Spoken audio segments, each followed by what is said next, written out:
kulanti wacan daawadayaal meel walba oo dunida ka joogtaan halkani waa Warsida TV qodobada wararka iyagana waxa ugu waaweyn madaxweynayaashii hore ee Soomaaliya iyo xubno ka tirsan baarlamaanka oo kulan ku yeeshay Muqdisho iyo xog cusub oo soo kordhay ra'iisul wasaare Roble oo qorsheynaya dhisidda xukuumad cusub oo ay qayb ka yihiin mucaaradka Soomaaliya Africom oo dawladda federaalka u samaysay ballanqaadyo cajiib ah ka qaybgal la'aanta farmaajo ee caleemasaarka Ismaaciil Cumar Geelle ma go'doon siyaasadeed baa mise waa ikhtiyaari warbixin xasaasi ah ayaad warka ku dheehan doontaan maxay isku hayaan Roble iyo qaar ka mid ah golaha midowga musharaxiinta qodobadaas iyo qodobo kale oo xiiso badan ayaad wararkayga ku daawan doontaan haddii alla idmo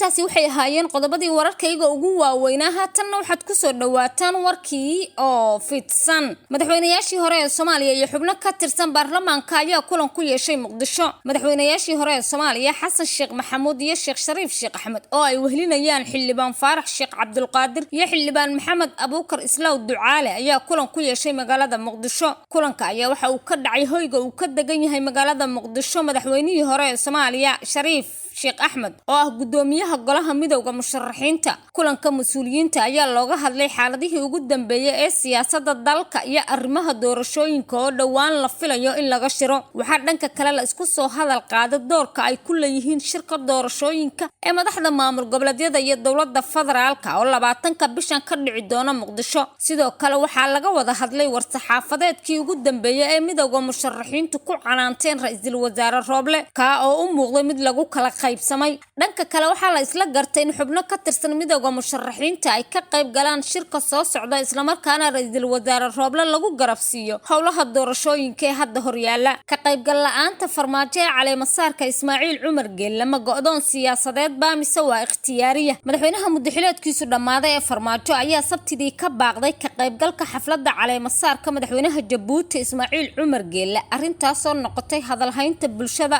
su'aalna la iska weydiiyay sababta inay noqon karto go'doomin farmaajo sanadkii ugu dambeeyay waxa uu isku soo koobay Eritrea iyo Ethiopia taasoo keentay in Soomaaliya ay noqoto saaxiib iyo olog la'aan dunida gobolka iyo ugu dambeyntii gudaha Soomaaliya waxa daris la ah saddexda dal Kenya Ethiopia iyo Djibouti labada madaxweyne Uhuru Kenyatta iyo Ismaaciil Cumar Geelle ma fiicna xiriirka ay la leeyihiin farmaajo isaga oo Nairobi xiriirka ugu jaray hiilka walaan la uga hiiliyay Asmara una arkay Djibouti dal cadow ku ah maslaxada Soomaaliya midowga Afrika haydihiisa kala duwan oo ay ku jiraan golaha amniga oo fadhigoodu yahay Addis Ababa xafiiska midowga Afrika ee Soomaaliya iyo xitaa howlgalka AMISOM waxay sacad uga hor yimaadeen damaca farmaajo ee muddo kordhinta iyada oo ergey gaar ah ay u magacaabeen Soomaaliya si loo helo wada hadallo saamilayda ah loona qabto doorasho degdeg ah marka laga soo tago inuu farmaajo ku hungoobay isku day kasta uu galaangal ugu samayn lahaa gudaha Mareykanka kuna booqan lahaa dalkaasi farmaajo markii uu 2 sano ku darsaday waxay isku dhaceen diblomaasiyiinta shisheeye ee ku sugan gudaha Soomaaliya taasoo keentay 2 tallaabo inay qaadaan reer galbeedka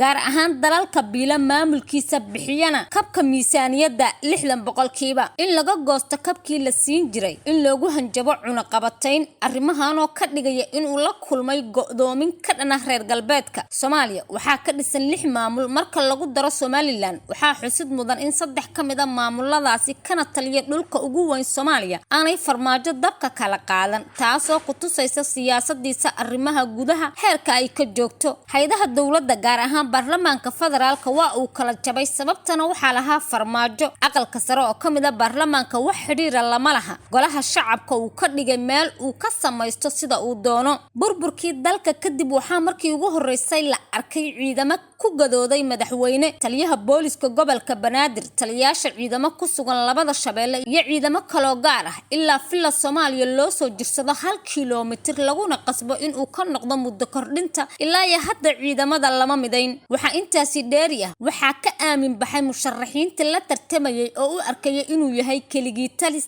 aan ogolayn in uu qabto doorasho hufan oo xor iyo xalaal ah ugu dambeyn ka baaqashada farmaajo ee caleemasaarka madaxweynaha Jabuuti waxa ay xiriir la leedahay go'doomintaasi oo uu kala kulmay dunida gobolka oo maanta ay ku soo hareen oo kaliya la taliyaashiisa gaarsiiyay heerkaasi Warsida TV ayaa daawadayaal wali la socotaan meel walba oo dunida ka joogtaan maxay isku hayaan Roble iyo qaar kamid ah golaha midowga musharaxiinta afhayeenka midowga musharaxiinta mucaaradka Ridwaan Xirsi Maxamed oo u waramay laanta afka Soomaaliga ee BBC-da ayaa ka hadlay xaaladda siyaasadeed ee dalka iyo doorashooyinka gaar ahaan arrimaha ay isku hayaan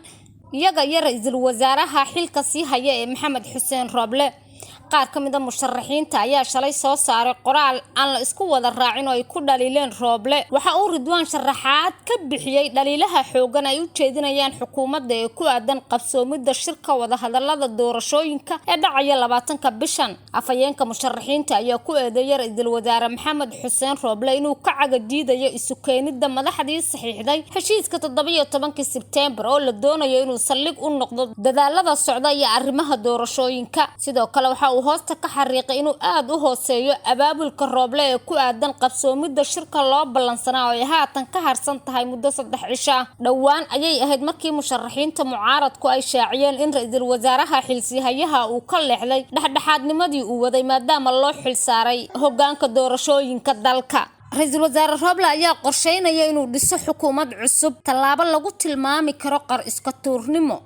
shacab hurdisiin iyo waqti dheeraysi ayaa la xaqiijiyay inuu maalmaha soo socda damacsan yahay ra'iisul wasaare Roble, taasoo ah inuu dhiso xukuumad cusub oo wadaag ah wasiirana laga siiyo mucaaradka. fikradan uu farmaajo gadaal ka riixayo Roblena uu ka gaday mucaaradku sheega qadiyad la'aanta ama qayb ka mid ah mucaaradka oo markii hore halganka gadaal kaga soo biiray ayaa ujeedku yahay in doorashada aan dhaqso la qaban shacabkana lagu aamusiyo dhismaha xukuumad ay mucaaradku ku jiraan. su'aasha la isweydiin karo ayaa ah doorashada maxaa ka galay xukuumad cusub oo la dhiso sida wasiir caafimaad, wasiir waxbarasho, howlaha guud, duulista dekedaha, ganacsiga, batroolka iyo qaar kale. haddii shaqo la rabo may kuwani sii wadaan doorashadana la dedejiyo. isbedelkan ayaa noqon kara mid cusub oo ra'iisul wasaare Roble u madax bannaanaado isla markaana siyaasadiisa uu ku hago isagoo meesha ka saaraya wax walba oo keeni kara kala shaki iyo dib u dhac ku yimaado doorashadii lagu ballamay.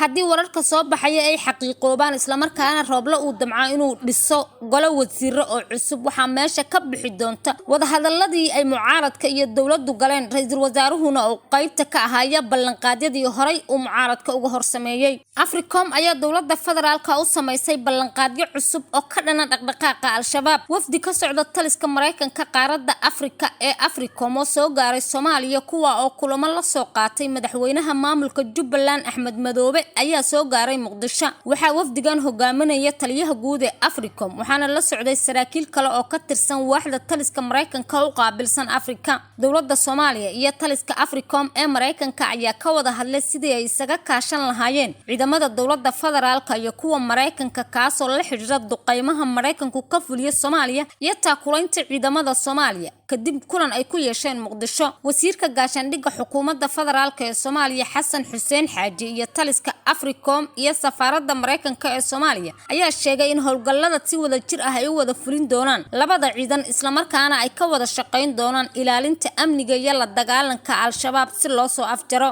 diyaaradaha droniska ee Mareykanka ayaa inta badan duqeymo ka fuliyo goobaha ay ku sugan yihiin al-shabaab walow ay hoos u dhacdo tan iyo markii la doortay madaxweynaha cusub ee dalkaasi Mareykanka. gudoomiyaha maxkamadda sare ee dalka ayaa soo saaray awaamiir cusub. gudoomiyaha maxkamadda sare ee dalka Baasha Yuusuf Axmed ayaa soo saaray qoraal uu ku shaaciyo goorta ay dib u bilaabanayaan dacwadaha aan ciqaabta ahayn oo ay qaadi jireen maxkamadaha dalka kuwaas oo kol hore loo hakiyay cudurka safmarka ee coronavirus awgeed. waxa uu amray gudoomiye Baasha in dib loo furo dacwadaha aan ciqaabta ahayn sidoo kalena racfaanada waqtigoodu dhacay intii ay dacwaduhu hakadka ku jireen ayuu amray in loo ogolaado waqti ay dib ugu furan karaan racfaanada waqtigoodu dhacay. dacwadaha aan ciqaabta ahayn ee maxkamadaha dalka ayaa hakad galay kadib markii cudurka coronavirus ee safmarka ah looga baqdin qaba in uu markaasi saameyn ku yeesho. guud ahaan warkii oo daawadayaal kala socoteen channelka Warsida waa inaga intaan warkan warka xiga kulmi doono waxaan idinkaga tagay sidaa iyo nabadgelyo. si aad xilli walba u hesho wararka iyaga nala saaxiib